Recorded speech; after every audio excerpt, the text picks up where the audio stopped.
చేసి పోటీకి వెళ్ళడం ఓడిపోవడం ఇవన్నీ జరిగినప్పుడు రాజేందర్ ఎన్నడూ ఓడిపోలే మొన్న ఒక్కసారి తప్ప బై ఎలక్షన్స్ లో మనస్తాపం బాగా చెందింది కదా కేసీఆర్. అంటే పార్టీకి సీట్లు తగ్గినాయి కదా బాగా. ఒక్కటేనండి 25 సీట్లు కాంగ్రెస్ పార్టీతో పొత్తున్నప్పుడు గెలిచినాం.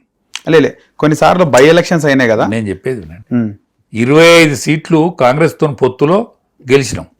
కాంగ్రెస్ పొత్తులో 2004లో గెలిచిన తర్వాత 10 మంది రాజశేఖర రెడ్డి దిక్కు పోయినప్పుడు అప్పుడు. ఇవాళ మన పార్టీ ఇవాళ మా టీఆర్ఎస్ పార్టీ వాళ్ళు 10 మంది కాంగ్రెస్ పార్టీ దిక్కు ఎట్లయితే పోయినలో అప్పుడు ఆనాడే పోయిన్లు. ఆనాడు కూడా పోయిన్లు. పోయిన తర్వాత మళ్ళీ తెలుగుదేశంతో పొత్తు కలిసి మళ్ళా పోటీ చేసింది. 9లో పోటీ చేసినప్పుడు 10 సీట్లు మాత్రమే గెలిచి 50 పోటీ చేసినప్పుడు 10 సీట్లు మాత్రమే గెలిచి 10 సీట్లు గెలిచినప్పుడు రాజేందర్ గారు నాయకుడు, సభానాయకుడు, ఏది టీఆర్ఎస్ ఎల్పీ నాయకుడు. అప్పుడు వైఎస్ రాజశేఖర రెడ్డి గారు ఎక్కడ పెట్టుకుంటావు తల రాజేంద్ర, నీ తల ఎక్కడ పెట్టుకుంటావు అని అన్నాడు. ఎప్పుడు అప్రహాతికంగా గెలిచిండు. ఒకేసారి మొన్న ఓడిపోయింది తప్ప హుజురాబాద్ లో అప్రహాతికంగా అనేక సార్లు ఈటల రాజేందర్ గారు గెలవడం. అయితే పార్టీ మధ్య మధ్యలో బై ఎలక్షన్స్ అంటే తెలంగాణ ఉద్యమం కోసం తెలంగాణ కోసం వీళ్ళు రిజైన్ చేయాలా, మళ్ళీ బై ఎలక్షన్స్ పోతుండే కదా. పోయినప్పుడు ఒకసారి 20-25 పోటీ చేస్తే అసలు వాళ్ళ సగం కూడా రాలే. ఇదే తెలంగాణ భవన్లో సూసైడ్ చేసుకుంటుండు కేసీఆర్, ఈటెల వీళ్ళందరూ మనస్పర్ధ అయింది, సూసైడ్ అటెంప్ట్ కూడా అయింది అని అప్పుడు టీఆర్ఎస్ పని అయిపోయిందని బాగా ప్రచారం జరిగింది. కానీ అట్లాంటి పని బాధపడ్డాడు ఆ టైంలో కేసీఆర్. బాధపడేది, ప్రతి విషయంలో బాధపడేది. కానీ మళ్ళా దీన్ని ఎట్లా అధిగమించాలనేది ఆలోచించి అది అనేక మందితో సంప్రదించేది. 2009కి ముందు కూడా అక్కడ తెలంగాణ భవన్ లో అక్కడ ఢిల్లీలో ఈయనకున్నటువంటి భవన్ లో కేసీఆర్ అంటే బాగా ఉంటుండే, బాగా అందరితో ముచ్చట్లు పెడుతుండే, పెట్టెలు సిగరెట్లు తాగుతుండే. ఒకటేనండి ఆనాడు ఆయన మొదటి నుంచి సిగరెట్ తాగే అలవాటు, మందు తాగే అలవాటు ఉన్నది కేసీఆర్. కానీ మందు ఎప్పుడు పడితే అప్పుడు తాగే అలవాటు లేదండి. సాయంకాలం అయిన తర్వాత అన్ని పనులు తీరిన తర్వాత ఆయనకు సన్నిహితంగా ఉండే వ్యక్తులతో కూర్చొని స్నానం చేసి మళ్ళీ ఫ్రెష్ బట్టలు కట్టుకొని మళ్ళీ ఆస్వాదించినట్టుగా తాగుతాడు తప్ప ఆయన తాగుబోతు కాదండి. తాగుతాడు కానీ తాగుబోతు కాదు. ఓకే, తాగుడు వేరు, తాగుబోతు వేరు. అదే ఇంకా తాగుబోతు అని తోడు అంటున్నా 24 గంటలు ఎప్పటికీ సుక్కేసుకోవాలి.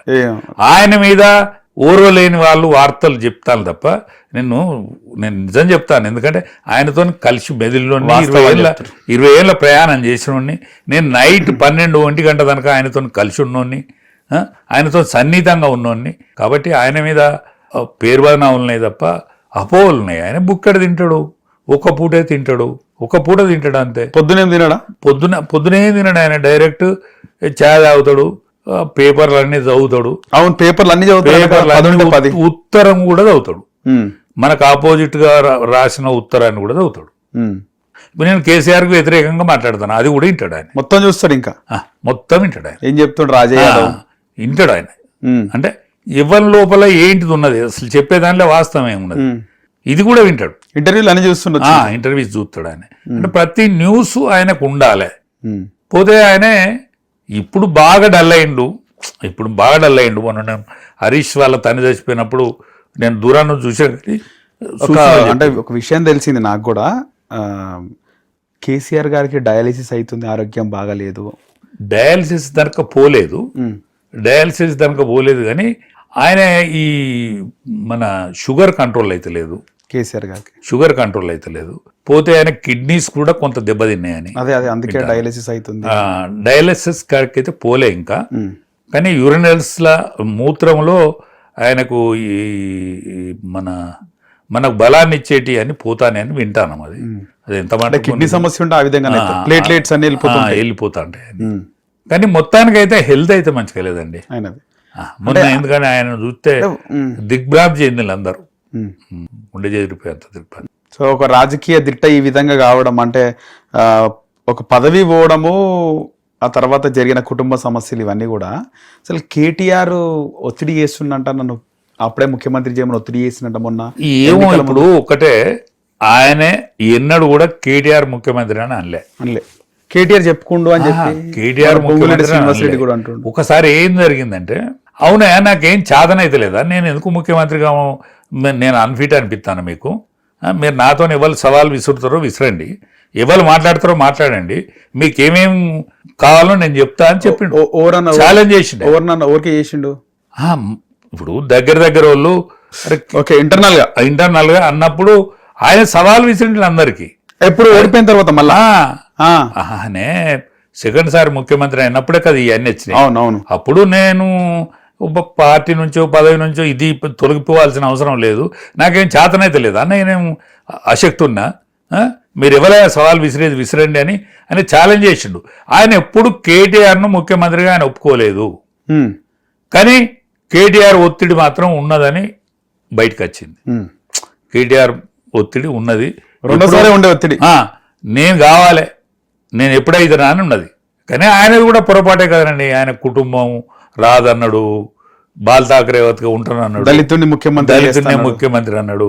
ఆయన చేసిన పొరపాట్లే ఆయన చుట్టుకుంటాయి, ఎవరు చేయలేదు. దళితుడు ఎందుకంటాను అన్నా, నువ్వు అనవసరంగా ఏ టైం ఎట్టొస్తుందో అని నేను అన్నా. ఆయన మీరు అన్నారు, నేను అన్నా అవసరమా, ఎందుకు అంత అవసరం అన్న, పబ్లిక్ నుంచి ఏమైనా డిమాండ్ ఉన్నదా, మీరు బాల్ ఠాకరే ఉండకుండా ఉండరా తర్వాత లేదు దళితులు ఇక్కడ బీసీలు ఎస్సీ ఎస్టీ వర్గాలదే ఎక్కువ ప్రథమ సంఖ్య, మాది ఎంత గింతంత కులం, తీనిపై చెప్పాయి మా కులం అన్నాడా. నేను కాపలా కుక్క లెక్కుంటా, నేను ఇంటర్నల్ కూడా ఈ మాట ఇంటర్నల్ గా అన్నాడు, బహిరంగంగా అన్నాడు, నేను కాపలా కుక్కలే ఉంటా తెలంగాణకు అని అన్నాడు. ఆయన అట్లా ఉన్నా కూడా ఏం కాకపోవు, లేకపోతే ఈ సంతానాన్ని తీసుకురాకపోయినా కూడా ఏం కాకపోవు.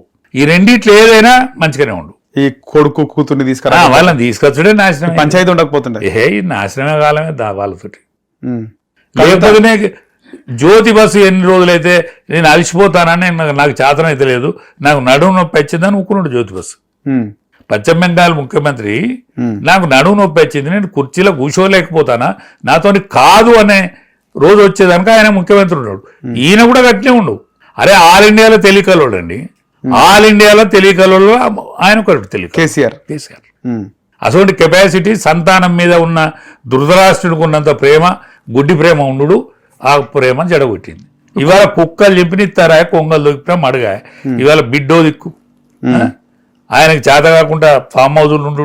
అవును, ఇవాళ కేసీఆర్ ఇష్టపూర్వకంగానే సస్పెండ్ చేసిండా, ఇష్టపూర్వకంగా చేసినట్టు అంతేనా, ఎందుకంటే ఆయన ఏది పడితే కదా మాట్లాడాలి.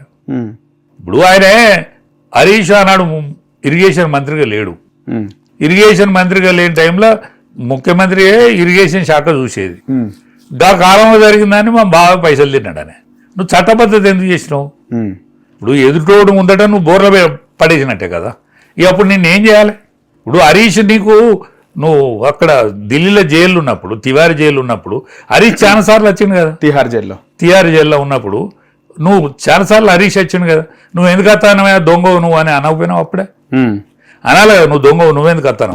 అవును, హరీష్ రావు కూడా మొన్న 2014లో తెలంగాణ వచ్చినాక మొట్టమొదటి ఎన్నికల్లో హరీష్ రావు ఏదైతే కేసీఆర్ పోటీ చేసిన గజ్వెల్ ఉందో, ఒంటేరు ప్రతాప్ రెడ్డి టీడీపీ క్యాండిడేట్, దగ్గర వచ్చినాయి ఓట్లు ఆయనకు కూడా. ఒక దశలో కేసీఆర్ ఓడిపోతాడేమో అందరూ అనుకోరు. ఈ హరీష్ రావే ఒంటేరు ప్రతాప్ రెడ్డికి మస్తు డబ్బులు ఇచ్చి ఇవన్నీ చేసిండు అని చెప్పి. నేను అప్పుడు ఇన్ఛార్జ్, ఏది గజ్వెల్ ఇన్ఛార్జ్, నేను మెదక్ జిల్లా ఇన్ఛార్జ్. మెదక్ జిల్లా ఇన్ఛార్జ్ 8.5 సంవత్సరాలు ఇన్ఛార్జ్. పోటీ చేసి మళ్ళీ వచ్చిండో ఏమో మరి, పోటీ చేసిన తర్వాత వచ్చిండు. కానీ ఫస్ట్ టైము ఒంటేరు ప్రతాప్ రెడ్డి బ్రహ్మాండమైన స్థితులు ఉండే. హరీష్ అన్న నేను ఇద్దరం అనుకున్నాం, అన్న పరిస్థితి మంచిగా లేదు, నేను ఇవ్వాలని అడిగినా కూడా ప్రతాప్ రెడ్డి మంచోడు అంటాను. ఈయన అక్కడ అప్పటి వరకే ఈ వేరే నియోజకవర్గం ఆయనే సిద్దిపేట పోటీ చేస్తాం అనుకున్నాడు అసలు కేసీఆర్ గారు. అన్న మీరు ఎక్కడ పోటీ చేసినా గెలుతారు, కానీ మీరు సిద్దిపేట చేసుకుంటే తప్ప అవుతుంది, మీరు పోటీ చేస్తారు నేనే అన్న ఆయనతోటి. మాకంత చనువు ఉండే, నేను 6 గంటలు చెప్పి మేము ఇద్దరం కలిసి మాట్లాడుకున్నాం. అప్పుడు సిద్దిపేట హరీష్ రావు ఉండుగా, సిద్దిపేట హరీష్ రావు ఉన్నాడు. నువ్వు ఎక్కడ పోటీ చేస్తావంటే నేను సిద్దిపేట చేస్తా అన్నాడు. సిద్దిపేట చేస్తే కరెక్ట్ కాదు, నువ్వు యావత్ తెలంగాణలో ఏ సీటు చేసినా మీరు గెలుతారు, ఏ సీటు చేసినా గెలుస్తారు, కానీ నువ్వు సిద్దిపేట చేస్తే తప్పట్టుకుంటారు లోకం, మంచిది కాదు అని నేనే చెప్పిన. గజ్వేల్ ఎందుకు వచ్చిండు మళ్ళీ గజ్వేల్ అన్నాడు. అన్న నేను గజ్వేల్లో పోటీ చేస్తాను, చెయ్యి అన్న, నువ్వే ఇన్ఛార్జ్ ఉండాలన్నాడు. నేనే ఇన్ఛార్జ్ ఉంటా అని చెప్పిన. నువ్వు మెదకు చూస్తున్నా, నా సొంత కాన్స్టిట్యున్సీ కూడా మరి నేను మొత్తం తెలంగాణ తిరుగుతా కదా, నువ్వు మెదకు చూసుకుంటూ దీన్ని చూడాలని చెప్పిండు నాకు. చెప్పిన అట్లే చేసినాను కూడా.